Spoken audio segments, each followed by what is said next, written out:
Welcome, everyone. This is a space for girls who are demanding more from life by demanding more from themselves. And this is part 2 of episode 1 of the Hotter and Smarter series. In this video is 6 tips on how to get hotter. So altogether it is 12 tips on how to get hotter and smarter. This episode is rooted in self-awareness. Like I mentioned in the first part, that the book recommendation for this episode is The Untethered Soul by Michael Allen Singer. And my favorite quote from the book is, "The one who notices is already free." So I give a really good detail into the book. So go and watch part 1 if you want all of that information. Part 2, I'm going to go writing into the tips that's going to get you smarter. My first tip on getting smarter is that you need to open your mouth and ask for wisdom. Ask for wisdom and she will come to you. When I was younger, I was so obsessed with wisdom. Remember I told you I was obsessed with curiosity at some point in my life? I still am. There was a point in my life, especially when I was younger, around the ages of 8 to 16, where I was obsessed with wisdom. Like I spent so much of my time understanding wisdom, praying for wisdom, trying to become a wise woman, because essentially in another life I know I was a mystic, and wisdom was one of the things I couldn't stop thinking about. I was obsessed with it. I was reading everything I could to understand wisdom. How do you get wisdom? When really, just ask for wisdom. Whatever you believe in, whether it's God or the universe, wisdom will come to you. Wisdom is free for all, okay? And wisdom will go to whoever asks for her. And I feel like I have to say this: start to trust your intuition as well. Do meditations that will help you get attuned and aligned with your intuition, that will help you to trust your intuition. It's such a simple and easy step, but it's something that, people don't necessarily think about. Hence why I wanted to say it as the first tip on getting smarter. Ask for wisdom and she will come to you. My second point on getting smarter is, "To thine own self be true." This is a quote that I have up on my YouTube. This is kind of like the new phase I'm in, like being true to myself, being radically truthful, and also practicing radical self-acceptance. If you do not take true account of who you are and the things you've been through and the things that make you you, is going to cause a lot of disruption within yourself. Either you're going to have serious cognitive dissonance in terms of certain things you're going through or certain things that you're doing, or you're going to be in a place where you don't actually understand why certain things are happening to you or why you're behaving in certain ways, because you're not being 100% truthful or honest with yourself. Of course, there are certain things you need professional help and someone to help you uncover these things. But I do believe, like, if you have really good practices and self-awareness, you're able to notice things that whereby a therapist or spiritual leader or guide is only going to reveal to you what you kind of already know. So that is understanding your flaws, understanding your advantages. What are the things that you know you need to work on? What are the things that you don't have? Take full account of the resources that's available to you. How do people perceive you? How do you come across? Also, what do you feel about yourself? What are the things that you don't know about yourself? Things that you don't know about yourself that no one else knows is kind of like shadow work. It is shadow work. The more aware that you are of these things when it comes to yourself, and you are more aware of who you are, you become unstoppable. You become so in tune and so in flow with who you are and where you're at, and you have a sense of peace. You don't feel rushed because you know things about yourself that no one else knows, and that gives you self-assurance because you know yourself. Knowing your advantages and the things you excel at can allow you to nurture those skills or nurture those things in order to magnify them and amplify them. And at the same time, when you know your flaws or your toxic traits or things you need to work on, you can help develop those things. You can help work on those things so that they don't become hindrance, they don't end up becoming weak links. Like I mentioned in part 1, in The Untethered Soul, Michael Allen Singer says, "The one who notices is already free." So if you're already aware of these things, you are already free from them. And it's really is about power over self, being in control of yourself rather than letting life control you and being swayed left, right, and center, or being swayed left, right, and center about your own internal turmoil and emotions and triggers. The flaws, the disadvantages, the things you're not necessarily proud of when it comes to yourself, or it might be insecurities or triggers. This is where self-acceptance needs to kick in. This is where radical self-acceptance needs to be practiced. Relax. Okay, breathe. Say it with me. I didn't know what I didn't know. And even if you did know, you made the mistake repeatedly, just relax and practice self-acceptance, because you beating yourself up and creating that sort of tension and negativity within your body does not serve you whatsoever. You need to start unpacking it, like seriously, whether it's with professional help or, through self work, self development, or journaling. I literally go on and on about journaling. This is the best way you can get to know yourself. This is the best way you can be true to yourself. In that journal is where the truth needs to come out. In that journal is where you need to say the real deal. I do not BS myself. I do not lie to myself when it comes to journaling. Like, I'm so brutally honest about what I'm feeling and what I'm going through in the journal, because essentially it's not something I can maybe say, in to anyone. And sometimes it's so silly, or sometimes it's really, really deep stuff. Like, unpack it in your journal with yourself, and you'll be so surprised. If you journal consistently for, let's say, 2-3 weeks, it's insane how much stuff you get to release out on paper, instead of going to tell your friend or someone else who may not be a safe space or who may not really receive what you're saying. The most important thing is about going to that place where you are able to self-help. Try and unpack the stuff you're dealing with. Journal about your day. Even if you don't have anything to journal about, write down what you're going to do for that day, and then write down how it's going to make you feel. You can write down anything when it comes to your journal. Over time, you're going to start noticing the same patterns, the same things, the way you think, the things that keep triggering you. And that way you're able to highlight and be really aware of these insecurities or consistent triggers. And having the knowledge of these things, the one who notices is already free. Like, you can then start working from there and seeing how you can, like, deal with certain issues. And at the same time, you get to know what things make you happy, what things make you feel good. When was you at your best during the day or during the week or during the month, or when were you at your worst? Have a record of these things. Know yourself inside and out. I remember it's only been recently now in my life I can say who I am, because for majority of my life I knew what I was not, or who I was not. And even that journaling helped me to figure out what I was not, who I was not, and what I did not like. So you don't waste your time with those things. You don't feel bad when you have to say no to people that want to participate in certain things or do certain things or are presenting themselves in a certain way. Like, that's just not you. And that's where you kind of start to build this picture of yourself, but also don't make it rigid. Be free. You're allowed to change your mind as a woman. My third tip on getting smarter is that I do affirmations. I do affirmations because, again, it's just all about building that internal confidence, because, again, this episode is rooted on self-awareness. So affirmations are phenomenal. It's a great practice along with journaling. I usually do my affirmations after I've journaled. And some of the ones that I'm happy to share with you is: I make it all easy. Whatever I seek finds me. I take back my power. I take back my love. I take back my confidence. I take back my soul and spirit. I take back my sexuality. I take back my joy. Affirmations, you can go as deep and as specific as you need, and yeah, they work wonders. I need you to just do them.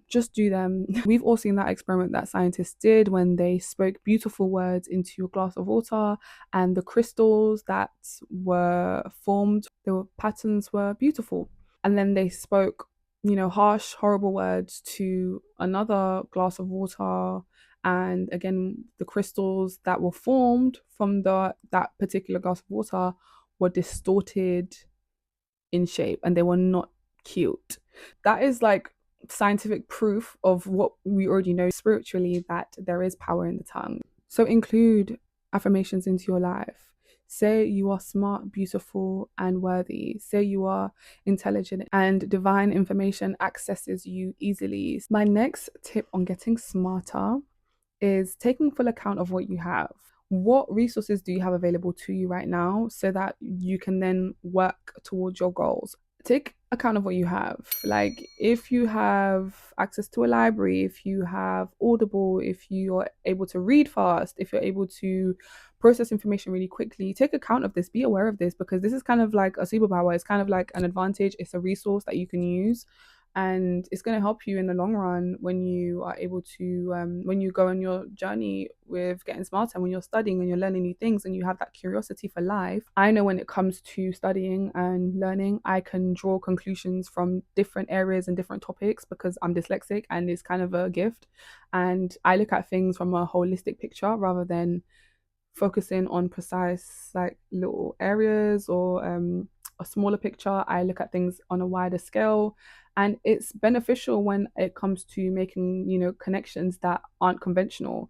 And it works for me. It's something that I've used in school. Like I'll be in chemistry, given an example of something that I learned in RE, or also like religious studies, philosophy, and that's just how my brain works. And I know this, and it's a gift. You have other gifts. You are really good at reading fast. Like you can read something and process it really quickly.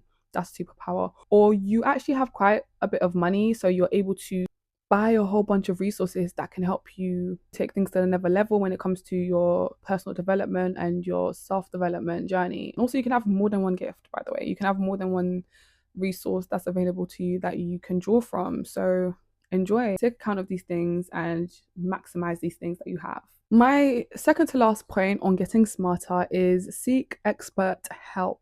Seeking expert help can transform your personal growth in a way that you will be so shocked. Something that probably would have taken someone that, you know, 10 years to learn, or something that would have taken you 10 years to learn through trial and error and life experiences and just the process of actually learning something or pursuing something. If you have an expert helping you and guiding you, that could probably take you 2 years. Some of the information I've learned where I've joined masterminds, short courses, literally seeking expert help gave me so access to so much information that probably would have taken me so long. Like, for example, filmmaking. I'm a filmmaker. I really wanted to make films, and obviously me going through the whole process of going to film school would have taken me like what, a couple years, or like just thugging it out and doing it my own way would have taken me so long because you don't know what you're doing. Like I didn't know what I was doing, and I'm learning. But instead I went to join a short course with the BFI, and again it was like an online thing, and it took about a week, and I was able to learn so much within that week about film making that I was able to then make my film that following summer. That film now has gotten, I believe, 9 film selections, an award, and also honorable mention at film festivals around the world. And I would not have been in this position if I thought I could just do it my own way without seeking expert help, you know, and thinking, okay, I'm going to just ask people around me and see what they've done. No, I went to go and look for people that are kind of excelling at it, because the course that I did, they picked people that were obviously part of the BFI Film Fund and got that funding and made their films, and they talked about their process and every little thing they did. And that was so helpful when it came to my career as a filmmaker, and I was able to make my film, and I am so proud of it, and I feel like it's been a successful turnout when it comes to my first film. Now you kind of need to take that and do it for other things in your life and other areas in your life. So, for example, you want to get hotter and smarter. Maybe you need to seek a personal stylist if you have the means. Maybe you need to join a mastermind for a particular subject or topic or practice that you're into so that you're able to see what they're doing. So, if you're interested in finance or fashion designing, maybe look for masterminds or master classes that involve that particular area, and you're going to have access to information that probably would have taken you years to access all of it, and it would have taken you so long to be able to acquire that knowledge. It's like fast tracking your development, basically. Seek expert help. The world is growing at such an exponential rate. I've told you this. You need to be evolving and changing and growing with the world. At the end of the day, don't close yourself off to opportunities that are now available to us. Like, your great great grandparents didn't have access to the things you have access to now. Take a hold of it, use it, maximize it. It's available to you. Like, and sometimes it can be really overwhelming, the amount of resources that's actually available to us and things you can actually do. But breathe, Savannah, slow down. calm down, take time to make a little list. And I'd always do that when I get overwhelmed with the choices. When I was looking for like a acting coach and I was like, oh my God, there are so many options. What did I do? I made like a little list on Notion. I did like little tags of all the things that they specialized in and things that they did. And I was able to also add the prices, and I was able to make my choice from there. It kind of calmed me down. So it's all about being smart with your organization and the choices you want to make. Of course, you want to like pick things that you can actually afford. There are so many options out there, and of course, do your research into these experts that you are seeking to, work with. Make sure they're legit. Make sure they have clients or people that they've worked with that you want to be like. Okay. We've come to my final point on getting smarter, and the one question I have for you is, when was the last time you read a book? That's it. This is it. Like it's very simple, but it's so important when it comes to reading, right? Like you want to get smarter, but you're not reading, and you want to get smarter, but you're not actually seeking information. And listen, I mean, if you're like not a reader and you don't feel comfortable sitting down and reading books, I'm neurodivergent. After a certain point, there is no way I'm going to be able to concentrate on that book. So what do? Audible. I use Audible. Audible is great. I know books can be expensive, but there are websites out there where you can, get a PDF for free. I remember one time my mentor, she was really like intelligent. She was well versed on a broad spectrum of topics. I could talk to her about anything, right? And I realized, because she gave me some book recommendations and I read those books, and I was like, this woman literally is getting her information from these books. Like the experts as well, like go to books to tune up, to acquire more knowledge. And I was like, she's literally learning this from the book, because she has said some of these things verbatim to me. And even though it can be a bit like, okay, so you're just reading these books, no, but like, one, to be able to know what books to go to, right? That's what an expert's for. But at the same time, like, the fact that she has been able to read several different books, acquire the knowledge, process it, have it locked in her brain, and apply it to her life and other people's life that she's mentoring is insane. It's a skill. You know your reader when you're able to disagree or agree with the author. And I feel like this is a place I've been wanting to get to for the longest, whereas because before I always used to agree with everything. I wasn't really building my opinions on certain things and certain topics. Well, now when I read, I can actually agree or disagree with, certain authors, or draw my own conclusions. And that's kind of the place you want to be. You want to be able to build your critical thinking skills and have reasoning behind why you agree or disagree, or why you agree to an extent or why you disagree to an extent. That alone makes you so much more smarter than you realize. And again, it's not easy doing that. It takes work, it takes time, but start off with a book of something you're actually interested in. I was reading books on psychology when I was really young, and it was so boring, and I was forcing myself to read it as a neurodivergent girl. And I was like, why am I even doing this? I don't even